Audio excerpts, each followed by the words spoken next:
بسم اللہ و باللہ و توکلت علی اللہ۔ قال اللہ تبارک و تعالی فی سورۃ البقرہ آیت نمبر 47۔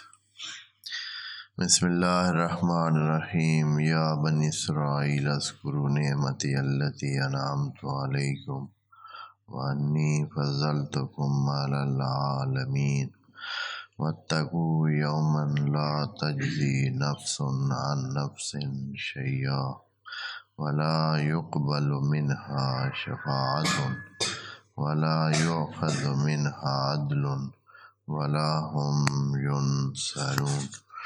صدق اللہ العظیم۔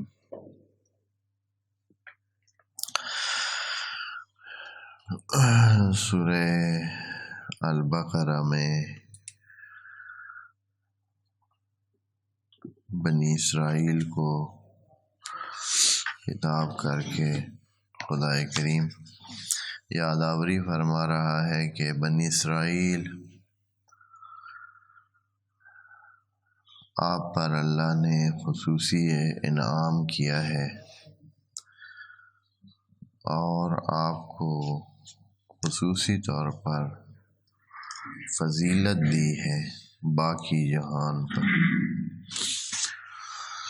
یہی بات بنی اسرائیل کو شاید ان کے لیے اس چیز کا باعث بنی ہے کہ وہ اسی غرور میں چلے جائیں اور اسی بات کی بابت کہ وہ خاص بندے ہیں اللہ کے، اللہ کی نافرمانیاں انہوں نے اپنی زندگی کا وتیرہ بنا لیا، یعنی یہ لے کر کے وہ اللہ کے خاص بندے ہیں۔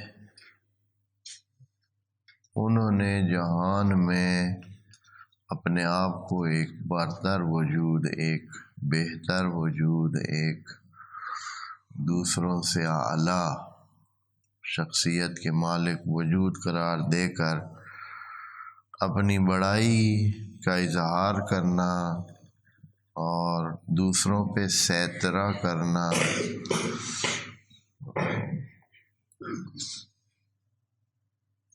اس کے نتیجے میں خود بخود جب یہ چیز انسان کے ذہن میں آتی ہے تو ساری وہ جو سلسلہ ہے جو کل آیت ہم نے پڑھی تھی وہ جیسے رول بیک ہوتی ہے، اسی طرح ہوتا ہے، جیسے کہ اس کو انجام دینے سے وہ پوری ترتیب بنی ہوئی تھی کہ صبر انسان کو بہت قیمتی انسان بناتا ہے، اور صبر کے حصول کے لیے نماز چاہیے، اور نماز کے لیے خشیت چاہیے، اور خشیت کے لیے اللہ کی ملاقات چاہیے۔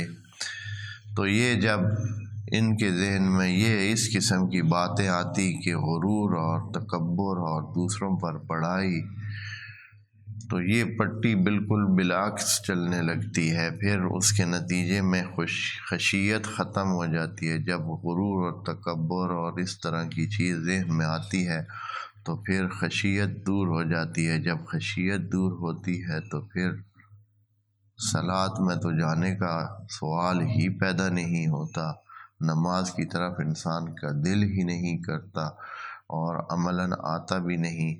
اور اس کے بعد جب نماز گئی تو صبر گیا، صبر گیا تو ساری دنیا کی جو غلاظتیں ہیں، ساری دنیا کی جو قیدیں ہیں وہ انسان کے سر پہ آ جاتی ہیں۔ پھر وہ ہر برا کام کرتا ہے جو اس سے ممکن ہو سکتا ہے، اس لیے کہ صبر اس میں ہے نہیں۔ دوسرے کا مال دیکھتا ہے تو وہ اسے رک نہیں سکتا ہے، جھوٹ بولنا پڑے تو وہ اسے رک نہیں سکتا ہے، اگر کوئی اور خرابی قتل و غارت کرنا پڑے تو اسے رک نہیں سکتا ہے۔ بنی اسرائیل تو ایسی قوم تھی کہ جنہوں نے انبیاء کو مولی گاجر کی طرح جو ہے وہ قتل کیا ہے۔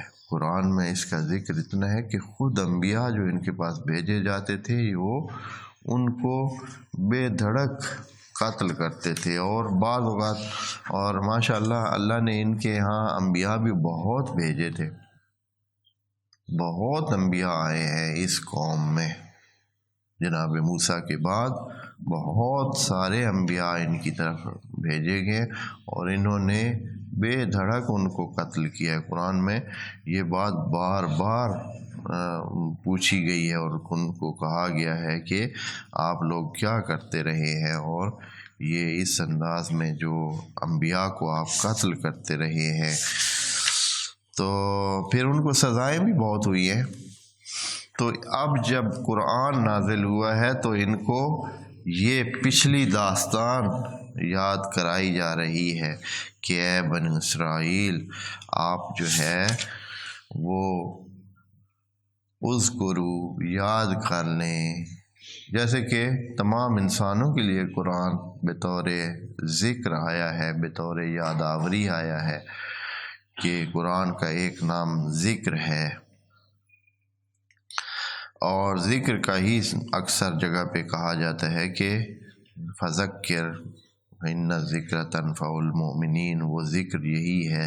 تو ان کو بھی یہ ذکر کروایا جا رہا ہے، یاد کروایا جا رہا ہے کہ نعمتی التی انعمت علیکم، اور اللہ کی مہربانی دیکھیں کہ وہ اس چیز کو اپنی طرف نسبت دیتا ہے، انعمت علیکم، یعنی یہ خصوصی طور پر اللہ نے ان کو دی، اور اس کی وجہ واضح ہے، پہلے بھی یہ بتا چکے ہیں کہ ان کے لیے کوئی ان کے اور کوئی خاص وجہ نہیں تھی، صرف یہ تھا کہ یہ کیا تھے،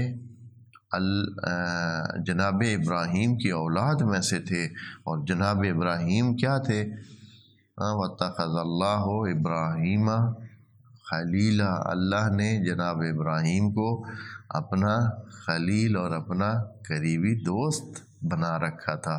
بڑی عجیب بات ہے کہ انسان ہو اور اللہ کی دوستی ہو، اور وہ دوستی بھی اللہ کی طرف سے ہو۔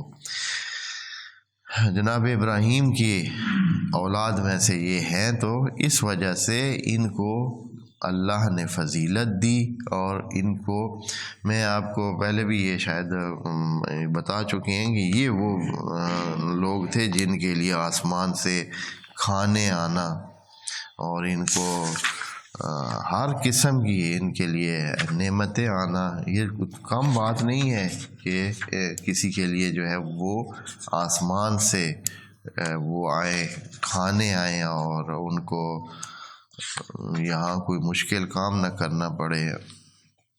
لیکن اس کے باوجود وہ کیا کیا انہوں نے، وہ اتنے دنیا کی قیدوں میں پھنس گئے کہ وہ حتیٰ انہوں نے اس ساری چیز کو بھی کوئی ویلیو نہ دی، اور وہ اس نافرمانی الہ پر جو ہے انہوں نے کاربند ہو گئے، اور انہوں نے اپنے آپ کو، اپنا دنیا بھی خراب کروائی اور اپنی آخرت بھی خراب کروائی۔ تو بہرحال خدا کریم ان کو یاد کروا رہا ہے کہ وہ نعمت جو آپ کو دی ہے اس کو یاد کرے۔ وَأَنِّي فَضَّلْتُكُمْ، یہ انی فضلتکم تفسیر ہے اس نعمت کی۔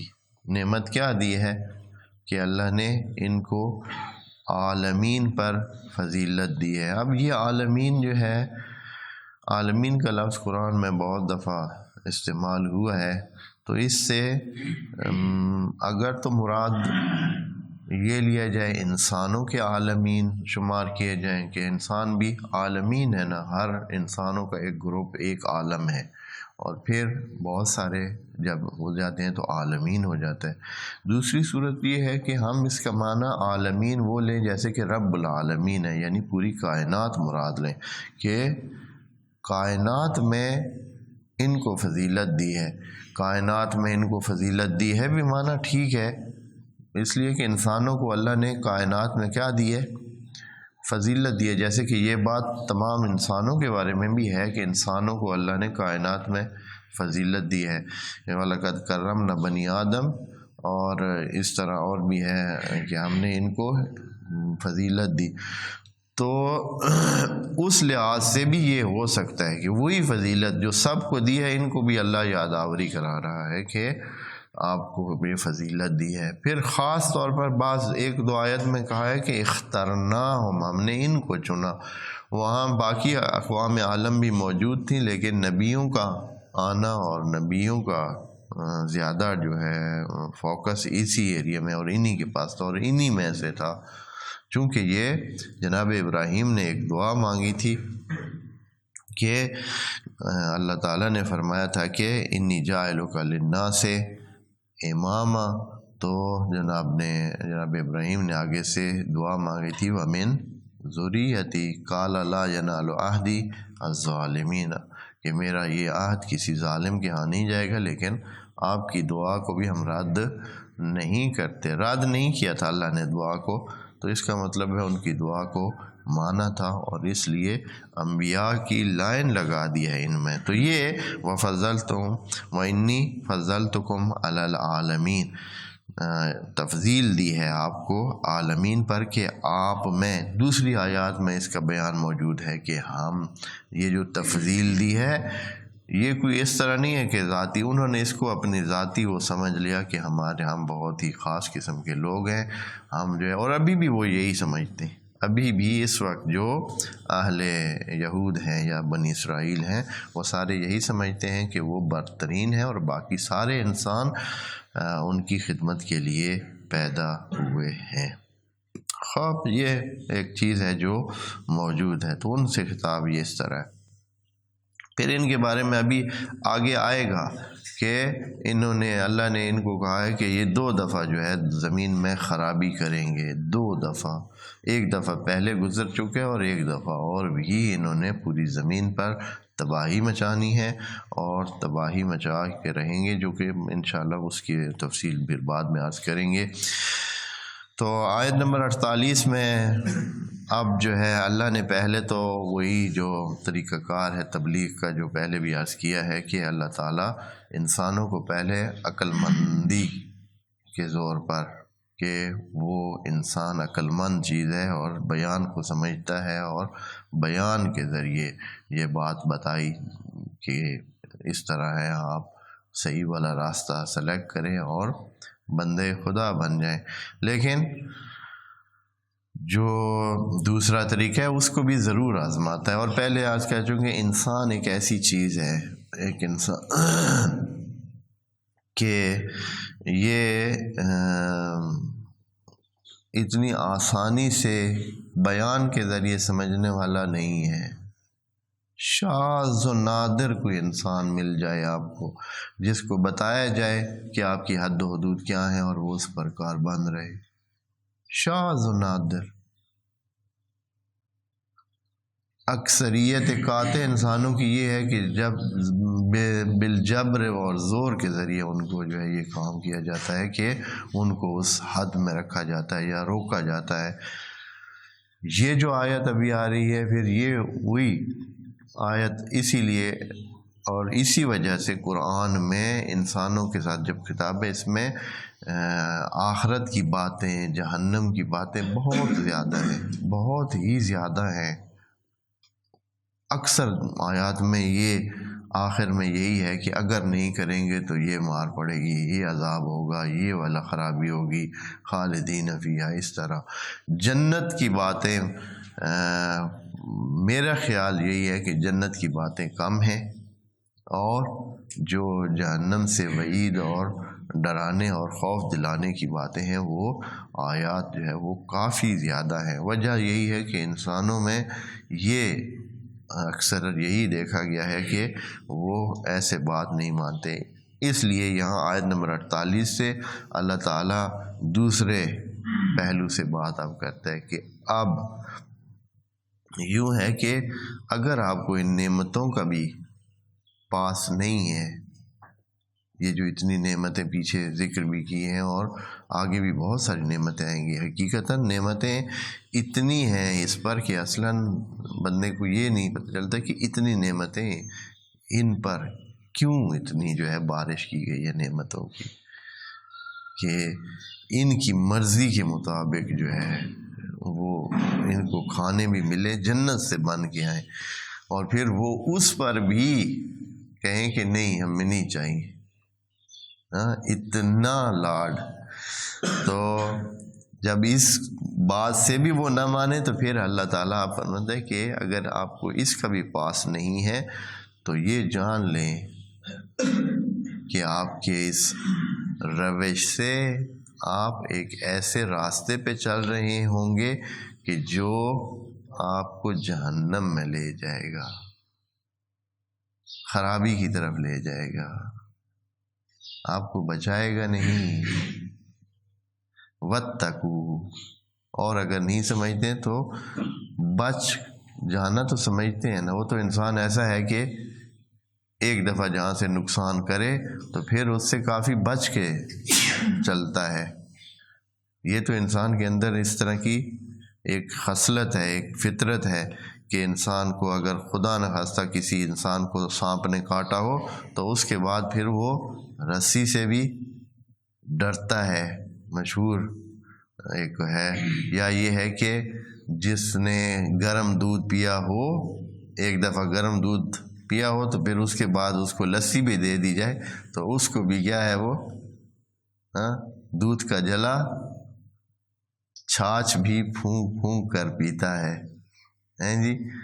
تو یہ اس نفسیاتی کیفیت کے جواب میں اللہ تعالیٰ یہ فرما رہا ہے وَاتَّقُوا. اگر آپ کو نعمتوں کا بھی پاس نہیں ہے، وہ شکر کر کے بندگی نہیں کرنا چاہتے ہیں تو ڈریں اس دن سے جو آگے آنے والا ہے. وَاتَّقُوا، بچ کے جائیں، اپنے آپ کو بچا لیں، تقویٰ میں لے آئیں اپنے آپ کو. یومن، ایسے دن، لا تجزی نفس من نفس شیئا، اس دن یہ نہیں ہوگا کہ آپ اپنا بوجھ کسی دوسرے پہ ڈال سکیں. کوئی نفس کسی دوسرے نفس کے بدلے میں کچھ بھی نہیں لے گا. یعنی یہ ہے کہ کوئی کہے کہ اچھا بھائی اس کو کچھ نہ کہیں، 2-4 کوڑے مجھے لگا لیں بھائی. ایسا کوئی بھی نہیں کرے گا، کوئی بھی نہیں کرے گا کہ کوئی لا تزر وازرۃ وزر اخری، کوئی بھی بار اٹھانے والا نہیں ہوگا جو کہے کہ چلے میں آپ. دنیا میں یہ چیز چل رہی ہے، چلتی ہے کہ انسان ایک دوسرے کا بوجھ اٹھا لیتے ہیں کہ چلیں وہ نہیں کر سکتا ہے تو میں اس کا بوجھ اٹھا لیتا ہوں. لیکن وہ دن ایسا ہوگا کہ لا تزر وازرۃ وزر اخری، کوئی بھی کسی کی جگہ کوئی قبول شیء، کچھ بھی نا، ذرا بھی. لا تجزی نفس، یہاں ایسے نفس کہہ دیا یعنی اصلا انسان کوئی حیثیت ہی سمجھیں کہ نہیں رکھتے ہوں گے، نفس کی صورت ہوں گے. یعنی یہ نہیں کہ آپ مثلا کوئی نبی ہوگا یا کوئی ولی ہوگا یا کوئی، وہاں سارے نفس کی صورت میں، یعنی ایک شخص، ایک بندہ، ایک وجود جو جواب دہ ہے اپنے اس پچھلے ٹینور کا اور اپنے اس پچھلے گزرے ہوئے ایام کا اور جو کچھ زندگی اس نے کی ہے. تو لا تجزی، کوئی بھی نہیں اٹھائے گا بوجھ دوسرے کا. ولا یقبل منہا شفاعۃ، 3 ہی طریقے ہیں نا انسان کے بچنے کے. جب کسی پر کوئی مصیبت آتی ہے تو یا کوئی بھار اٹھانا پڑتا ہے تو اس کے 3 طریقے ہیں. ایک یہ ہے کہ کوئی خود سے آفر کرے،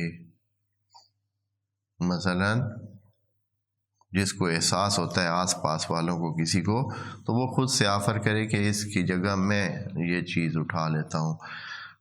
مثال کے طور پر کسی نے قرض دینا ہے، وہ دے نہیں سکتا ہے تو کوئی دوسرا بندہ کہہ دیتا ہے کہ اس کے پیسے میں دے دیتا ہوں.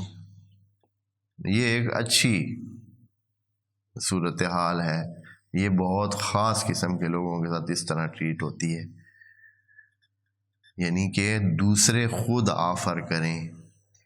یہ پہلی وہ طریقہ ہے کہ دوسرے خود ہی آفر کر دیں، رحم آ جائے ان پر، یا ان کا وہ پیارا ہو یا ان کا کچھ لگتا ہو، اس کو بچانے کے لیے خود سے آگے ہو کر اس کا بوجھ اٹھائیں.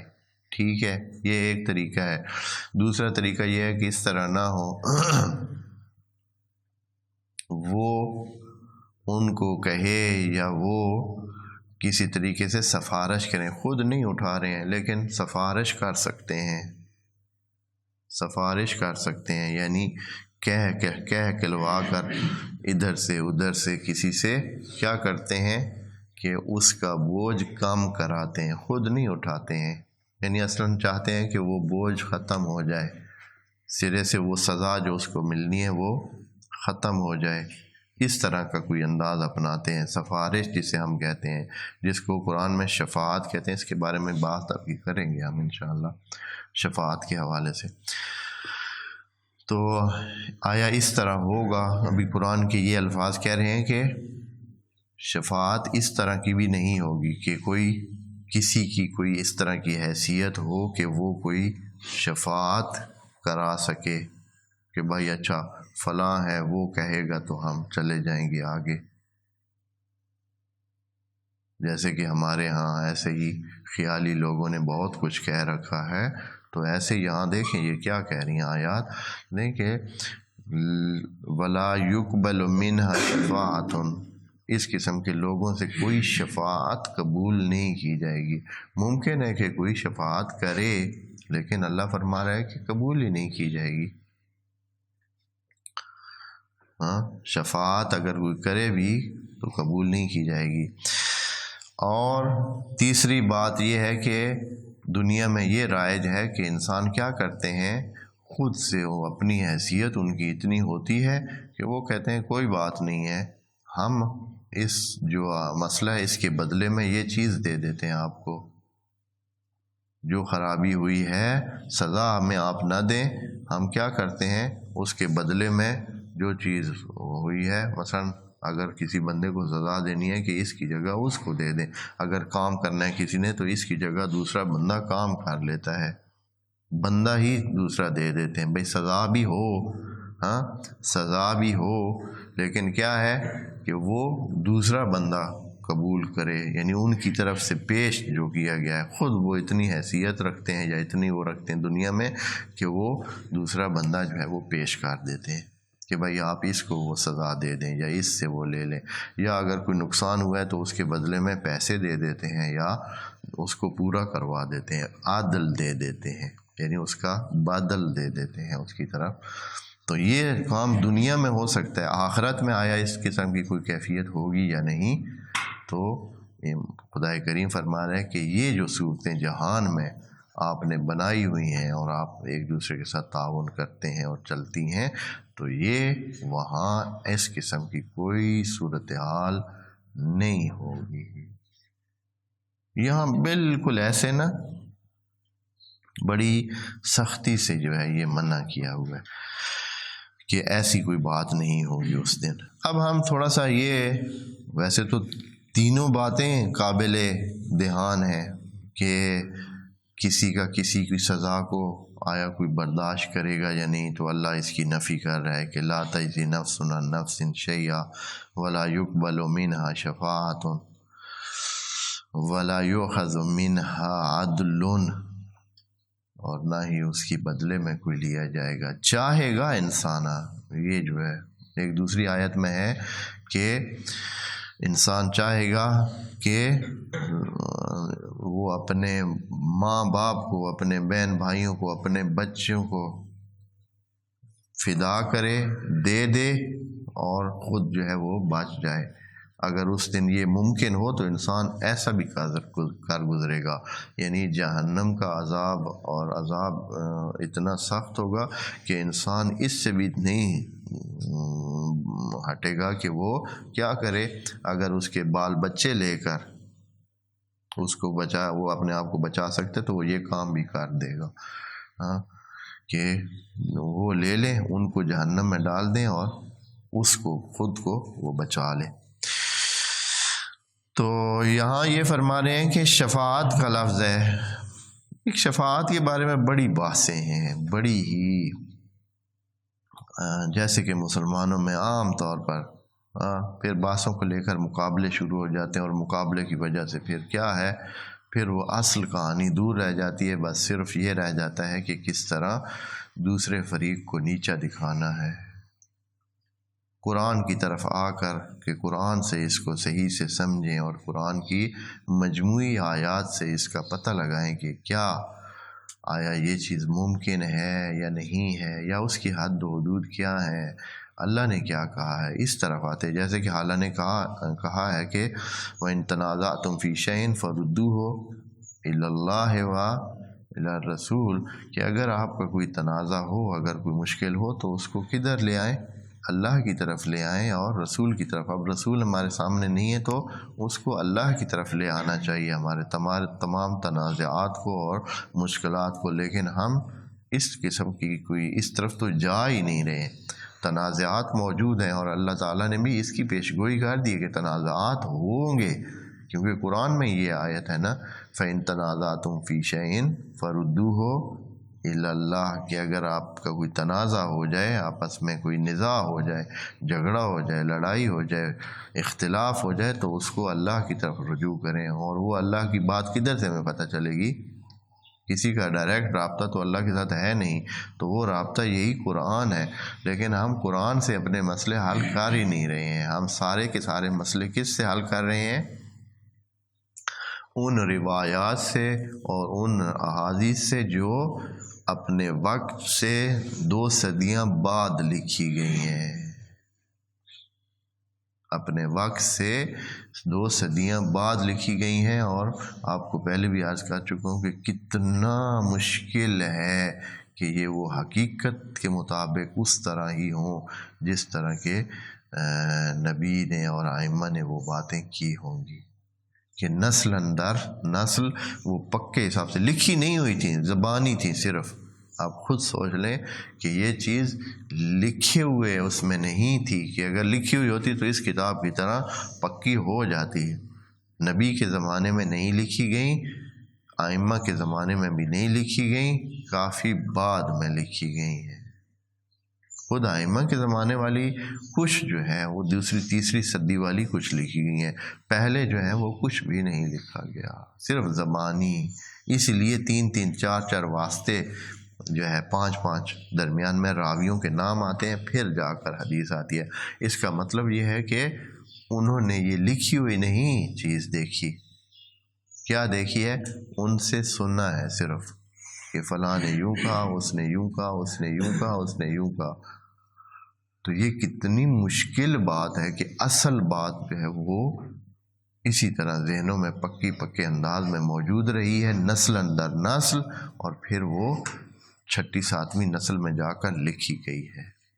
جو کتابیں موجود ہیں ہمارے پاس، بخاری جو ہے وہ تقریباً 3ری صدی میں لکھی گئی ہے، مسلم بھی اسی طرح، اور جو دوسری طرف ہیں کافی بھی اسی طرح ہے، اور من لا یحضر اور باقی کتابیں جو بھی ہیں، یہ ساری کتابیں تقریباً 3ری اور 4تھی صدی کی نوشت ہے، ہجری کی، ہاں جب سے یعنی نبی کے بعد لکھی گئی کتابیں ساری۔ اور پھر نبی نے بھی ایک معیار بنا دیا ہے، اسی وجہ سے کہ یہ کام ممکن ہے اس طرح خراب ہو، تو انہوں نے کہا ہے کہ ہماری حدیثوں کو، ہماری باتوں کو قرآن کے ساتھ چیک کریں، اگر اس کے ساتھ میچ کریں تو وہ کام کی ہیں، نہیں تو ان کو چھوڑ دیں۔ ایک بات 1,00,000 بات کے برابر ہے۔ بس مطلب یہ ہے کہ مین چیز قرآن ہے۔ اب شفاعت کے بارے میں، شفاعت کا معنی تو آپ دوست سمجھ گئے۔ شفاعت کا معنی یہ ہے کہ کسی دوسرے کو واسطہ بنانا۔ شفاع یہ لفظ بھی اس کا معنی ہوتا ہے جفت، واتر کا معنی ہوتا ہے طاق، واتر کا مطلب ہے طاق، یعنی 1 3 5 7 9 11 یہ سارے واتر ہیں، اور شف ہوتے ہیں جفت، 2 4 6 اس طرح شف۔ تو یہ جو شف اور شفاعت اسی سے ہے، اس کا مطلب ہے کہ بندہ اکیلا نہ ہو، کسی کو ساتھ جوڑ لے۔ اکیلے اس کی بات نہیں چل رہی ہے، اس کی بات نہیں مانی جا رہی ہے، اس کا کام نہیں ہو رہا ہے، پھر وہ شف ہو جاتا ہے، کسی کو ساتھ ملا لیتا ہے، کسی اور کو ساتھ ملانے سے پھر وہ شفاعت کی صورت یعنی اب جوڑی بن گئی، اب دو ہو گئے، اب اس بندے کے ساتھ، اب وہ اکیلا نہیں ہے کہ وہ جو درخواست دے رہا ہے، اب اس کے ساتھ ایک اور بھی ہے، دونوں کو دیکھنا پڑے گا سامنے والے کو کہ آیا اب اس کی بات کو ریجیکٹ کرنا ہے یا نہیں۔ تو اس وجہ سے اس کو کہتے ہیں شفاعت، یعنی اب کسی اور کی مدد ساتھ جڑ گئی ہے اس پہلی کی بات کے ساتھ، اب اس مدد کے ساتھ جوڑ کر جب دیکھیں گے تو یہ صورتحال بنے گی کہ دنیا میں اس کا اثر ہوتا ہے، لوگ قبول کرتے ہیں۔ اب اس چیز کو دیکھنا یہ ہے کہ اس میں آیا یہ چیز معقول ہے یا نہیں، پہلی لیول پر ہمیں اتنا دیکھنا چاہیے۔ اس کے بعد ایک اور سوال پیدا ہوتا ہے، جو شفاعت کو نہیں قبول کرتے ہیں ان کا بڑا اعتراض یہ ہوتا ہے کہ شفاعت سے نظام عدلی سارا کیا ہو جائے گا؟ خراب، کہ پھر عدالت کا تو معنی ہی نہیں رہتا ہے۔ جب سفارش چلنے لگے، جیسے دنیا میں ہوتا ہے، اگر سفارش چلتی ہے تو پھر میرٹ کیا ہو جاتا ہے؟ ختم شد۔ عدل یعنی میرٹ، میرٹ یعنی ہر کسی کو اپنا حق ملے، اس کی میرٹ ویسے لفظی طور پر بھی خود جو میرٹ آپ نے سنا ہوا ہے یعنی صفت، یعنی اچھائی، قابلیت، صلاحیت، یہ میرٹ۔ تو اب اگر سفارش جہاں آتی ہے تو پھر یہ جو قابلیت اور صلاحیت کا معیار ہوتا ہے یہ تو ختم ہو جاتا ہے۔ پھر اللہ کا یہ جو نظام عدل ہے، میزان ہے کہ ہر کسی کو اس کے کیے کی سزا ملے گی، وہ پھر کدھر جائے گا؟ یہ سب سے بڑا اعتراض ہے شفاعت پر۔ تو پھر تو نظام بیکار ہے، پھر تو کوئی حساب ہی نہیں ہے، پھر سفارش تو آنی ہے، اس لیے کہ ہر کوئی وہاں جیسے دنیا میں ایک دوسرے کے قریب ہوتے ہیں، ایک دوسرے سے محبت رکھتے ہیں، تو یہ ممکن ہے کہ وہاں بھی اسی طرح کی صورتحال ہو۔ تو یہ سب سے بڑا ایک اعتراض ہے اس پر کہ تو ہم اب اس کو پہلے اس کو ثبوتی لیول پر یعنی اس کی خود معقول ہونے پر بات کریں گے کہ آیا یہ چیز معقول ہے دنیا میں، آیا یہ چیز معقول ہے۔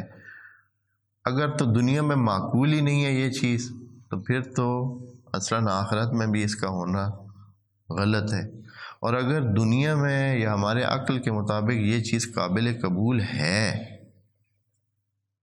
پھر ہم اس کو دیکھیں گے کہ آخرت میں آیا اس میں وہ سوال جو ہے اس کا کیا مسئلہ بنے گا، اگر آخرت میں ہے یا نہیں۔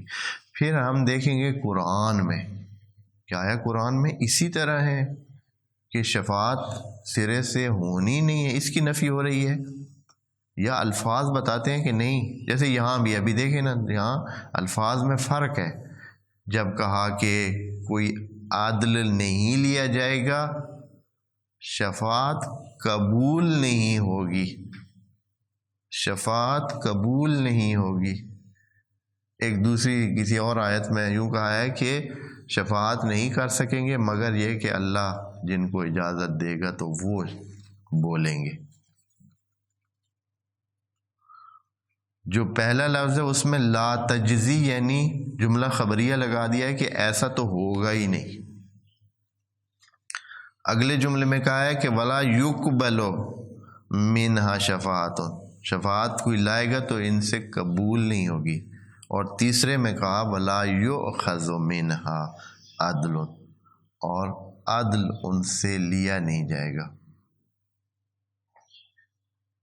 یعنی ہر جملے میں علیحدہ لفظ بولا ہے، تو اس کا مطلب یہ ہے کہ ہر جملے کی علیحدہ حیثیت ہے، وہاں اس کا علیحدہ معنی ہے۔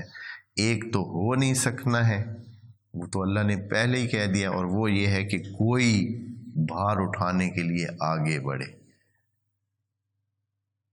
دوسرا جو ہے ہوگا تو قبول نہیں ہوگا، تیسرا بھی ہوگا، مثلاً کوئی کہے گا کہ میں اپنے اس کو دیتا ہوں جو میرے بچے ہیں صاحب لے لے، ہاں، لیکن اس سے یہ قبول نہیں کیا جائے گا۔ تو ہر ایک کے علیحدہ الفاظ بتاتے ہیں کہ ان کے معانی بھی علیحدہ لینے ہیں اور ان کی علیحدہ حیثیت ہے۔ شفاعت کے بارے میں یہاں قبول کا لفظ استعمال ہوا ہے۔ ہم انشاءاللہ کل جو ہے وہ شفاعت کے حوالے سے ذرا تفصیل سے قرآن میں جو بحث کی گئی ہے شفاعت کے حوالے سے اس کو دیکھیں گے، لیکن فعلاً جو ہے وہ بنی اسرائیل کو یہی کہا جا رہا ہے کہ اس دن سے ڈریں جس دن میں یہ تینوں کام جو ابھی آپ نے رائج کیے ہوئے ہیں دنیا میں اور آپ چلا رہے ہیں یہ نہیں ہوں گے، اور یہ ان کی سوچ کو بھی نفی کر رہا ہے جو انہوں نے سوچ رکھا ہے۔ انشاءاللہ دیکھیں گے اس کو۔ السلام علیکم ورحمۃ اللہ۔